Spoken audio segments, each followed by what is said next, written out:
The Miraculous Journey of Edward Tulane. Chapter 7. He told himself that certainly Abilene would come and find him. This, Edward thought, is much like waiting for Abilene to come home from school. I'll pretend that I am in the dining room of the house on Egypt Street, waiting for the little hand to move to the 3 and the big hand to land on the 12. If only I had my watch, then I would know for sure. But it doesn't matter. She'll be here soon. Very soon. Hours passed. And then days. And weeks. And months. Abilene did not come. Edward, for lack of anything better to do, began to think. He thought about the stars. He remembered what they looked like from his bedroom window. What made them shine so brightly, he wondered, and were they still shining somewhere, even though he could not see them? Never in my life, he thought, have I been farther away from the stars than I am now. He considered, too, the fate of the beautiful princess who had become a warthog. Why had she become a warthog? Because the ugly witch turned her into one. That was why. And then the rabbit thought about Pellegrina. He felt in some way that he could not explain to himself that she was responsible for what had happened to him. It was almost as if it was she and not the boys who had thrown Edward overboard. She was like the witch in the story. No, she was the witch in the story. True, she did not turn him into a warthog, but just the same, she was punishing him, although for what, he could not say. On the 297th day of Edward's ordeal, a storm came. The storm was so powerful that it lifted Edward off the ocean floor and led him in a crazy, wild, and spinning dance. The water pummeled him and lifted him up and shoved him back down. Help, thought Edward. The storm, in its ferocity, actually flung him all the way out of the sea, and the rabbit glimpsed, for a moment, the light of an angry and bruised sky. The wind rushed through his ears. It sounded to him like Pellegrina laughing. But before he had time to appreciate being above water, he was tossed back down into the depths. Up and down, back and forth he went until the storm wore itself out. And Edward saw that he was beginning again his slow descent to the ocean floor. Oh, help me, he thought. I can't go back there. Help me. But still, down he went. Down, down, down. And then suddenly, the great wide net of a fisherman reached out and grabbed the rabbit. The net lifted him higher and higher until there was almost an almost unbearable explosion of light, and Edward was back in the world, lying on the deck of a ship, surrounded by fish. "Hey, what's this?" said a voice. "Ain't no fish," said another voice. "That's for sure." The light was so brilliant that it was hard for Edward to see, but finally, shapes appeared out of the light, and then faces. And Edward realized that he was looking up at two men, one young and one old. "Looks like some toy," said the grizzled old man. He bent and picked Edward up and held him by his front paws, considering him. "A rabbit, I reckon. It's got whiskers, and rabbit ears, or the shape of rabbit ears, at least." "Yeah, sure, a rabbit toy," said the younger man, and he turned away. "I'll take it home to Nellie. Let her fix it up and set it to rights. Give it to some child." The old man placed Edward carefully on a crate, positioning him so that he was sitting up and could look out at the sea. Edward appreciated the courtesy of this small gesture, but he was heartily sick of the ocean and would have been satisfied never to set eyes on it again.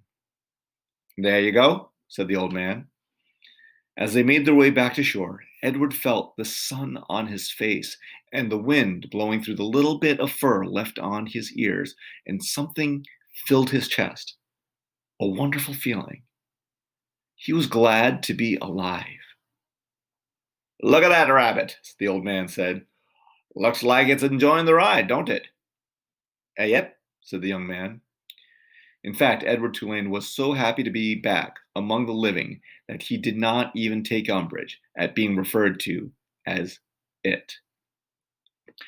Ooh, there's another word, taking umbrage. What do you think that means? He was so happy that he didn't even take umbrage at being referred to as it. So happy that he didn't even something. What do you think it means? I think in this context, probably the word umbrage means to take umbrage means to mind. Well, let's see if it works. Edward Tulane was so happy to be back among the living that he did not even mind at being referred to as it. That makes sense.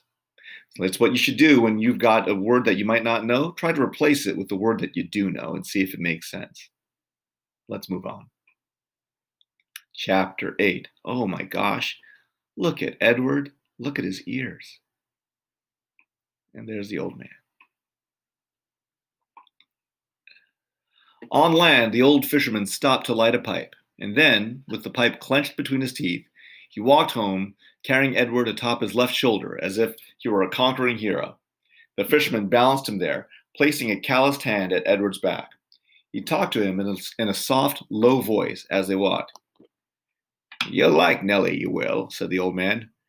"She's had a sadness, but she's an all right girl." Edward looked at the small town blanketed in dusk, a jumble of buildings huddled together, the ocean stretching out in front of it all, and he thought that he would like anything and anybody that was not at the bottom of the sea. "Hello, Lawrence," called a woman from the front of a shop. "What do you got?" "Fresh catch," said the fisherman. "Fresh rabbit from the sea." He lifted his cap to the lady and kept walking. "There you are now," said the fisherman. He took the pipe out of his mouth and pointed with the stem of it at a star in the purpling sky. "There's your North Star right there. Don't never have to be lost when you know where that fellow is." Edward considered the brightness of the small star. "Do they all have names?" he wondered. "Listen at me," said the fisherman. "Talking to a toy. Ah, well, here we are then." And with Edward still on his shoulder, the fisherman walked up to a stone-lined path and into a little greenhouse. "Look here, Nellie," he said. "I brought you something from the sea." "I don't want nothing from the sea," came a voice. "Ah, now, don't be like that, Nell. Come and see, then." An old woman stepped out of the kitchen, wiping her hands on an apron. When she saw Edward, she dropped the apron and clapped her hands together and said, "Oh, Lawrence, you brought me a rabbit." "Direct from the sea," said Lawrence. He took Edward off his shoulder and stood him up on the floor and held on to his hands and made him take a deep bow in the direction of Nellie. "Oh," said Nellie, "here." She clapped her hands together again, and Lawrence passed Edward to her. Nellie held the rabbit out in front of her and looked him over from tip to toe. She smiled. "Have you ever in your life seen anything so fine?" she said. Looks like she appreciates him.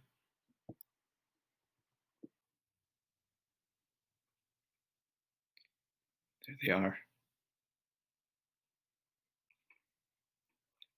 Edward felt immediately that Nellie was a very discerning woman. "She's beautiful," breathed Nellie. For a moment, Edward was confused. Was there some other object of beauty in the room? "What will I call her?" "Susanna," said Lawrence. "Just right," said Nellie. "Susanna."